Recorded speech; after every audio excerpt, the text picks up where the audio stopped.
Hey, what's up, guys? I'm back with another video talking about a lot of questions that I get on my stream daily. I'm currently starting to get a lot of new followers, a lot of new people from H1Z1 community, actually.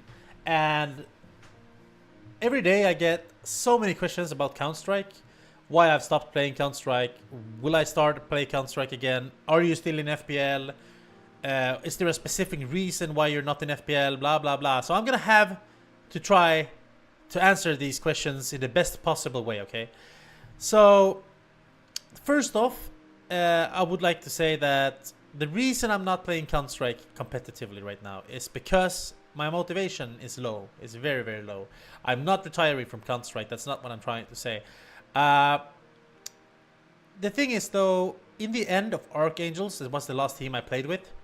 Uh, the team spirit went really, really bad. We decided 1.5 months before me and Sender was kicked. We decided 1.5 months before that we're gonna live out our roles a lot and just practice our roles every day. Roles. Sorry for the mispronunciation there. Anyways, so I was given a role that I somewhat liked to start, the entry fragger. I was a very strictly, how do you say it? Like, the game leader very strictly put out the roles and what to do, when to do it, etc. We completely changed up our playstyle after we came third place in Copenhagen games, where we played with Maxi and Headshot.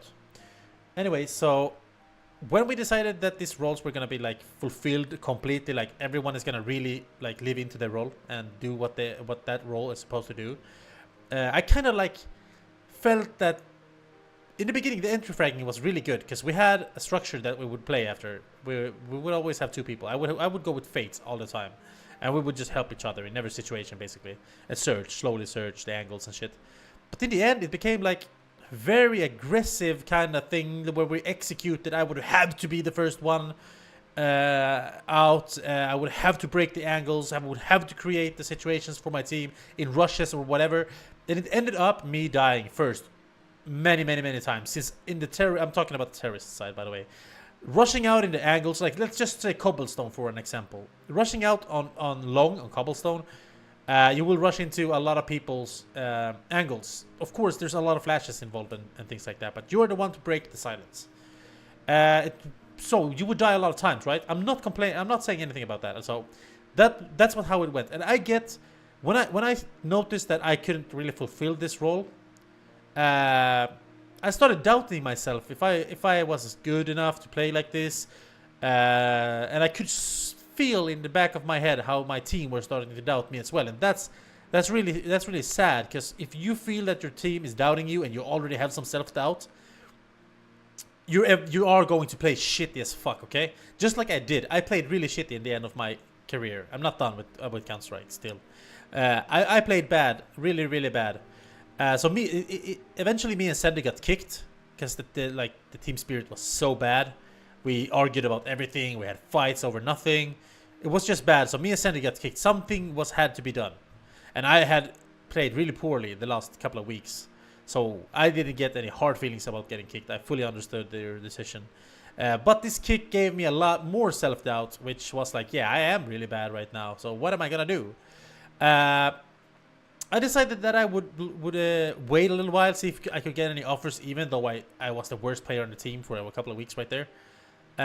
Got some decent offers, but like mixed players that were left out, that didn't have any organization or anything like this, and I just couldn't accept that because I went from being a paid player like for over a year to play without the salary. It felt like it was a downgrade for me as a player.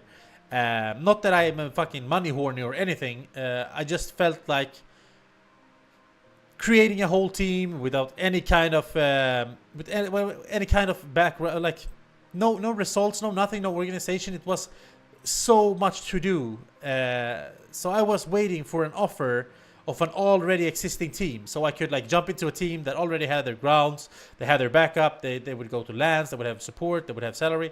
That's what I was waiting for, but I didn't expect that to come because I was playing so poorly in the end. So yeah, that's pretty much where my motivation just went downhill. Anyways, I started streaming a few weeks after I got kicked, took up the full-time streaming again. I've done it before. Excuse me.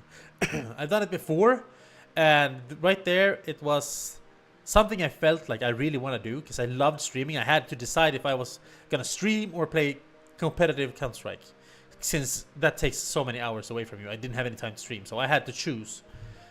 Came back to a stream that was pretty dead, didn't have any subs, didn't have anything.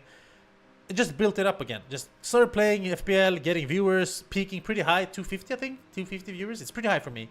I enjoyed that, but at the same time I could kind of feel Counter-Strike leaving totally. Like I didn't want to play Counter-Strike. I didn't want to get up in the morning to start my stream and play Counter-Strike. So I was introduced to H1Z1, but before I got introduced, I had no idea what I wanted to play.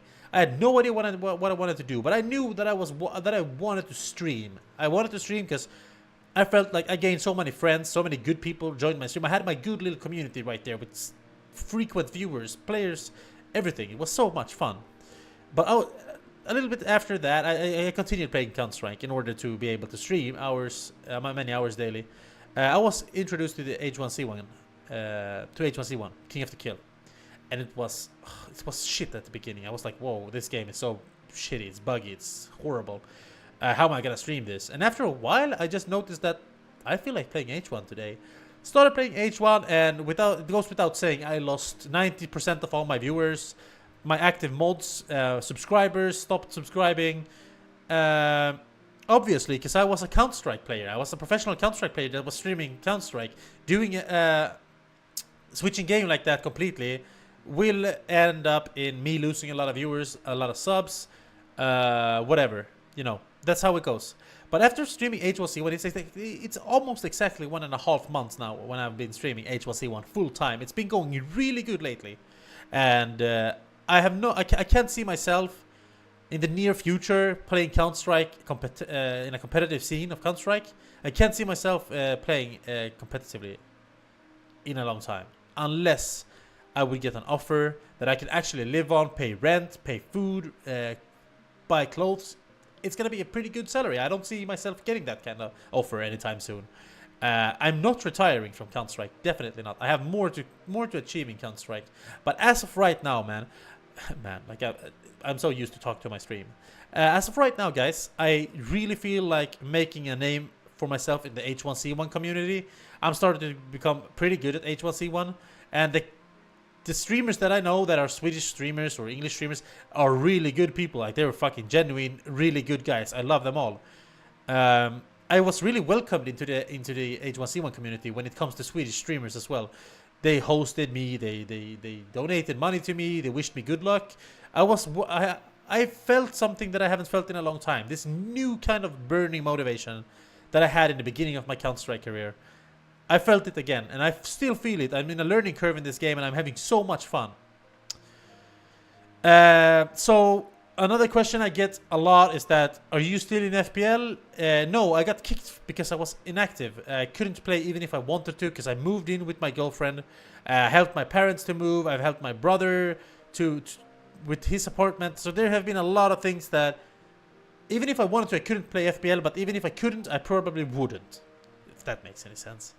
I think I've answered a lot of the questions that I get daily on my stream, and it's getting kind of exhausting answer this all of these questions on stream every day, all the time, by people that know that I've been streaming, been playing Counter-Strike. So I really hope that everyone will watch this video, get some answers, probably like it, thumb it up, comment if you want to.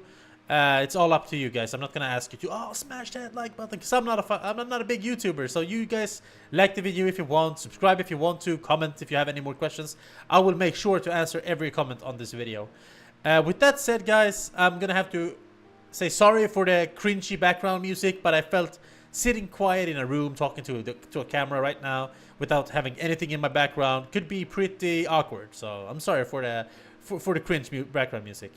Anyways, I really hope that you guys got some, how do you say, disclosure on this matter, and that you guys understand why I stopped playing Counter-Strike competitively, etc, etc. I really do, guys. And in the end of the day, I love you all supporting the stream, supporting me as a player.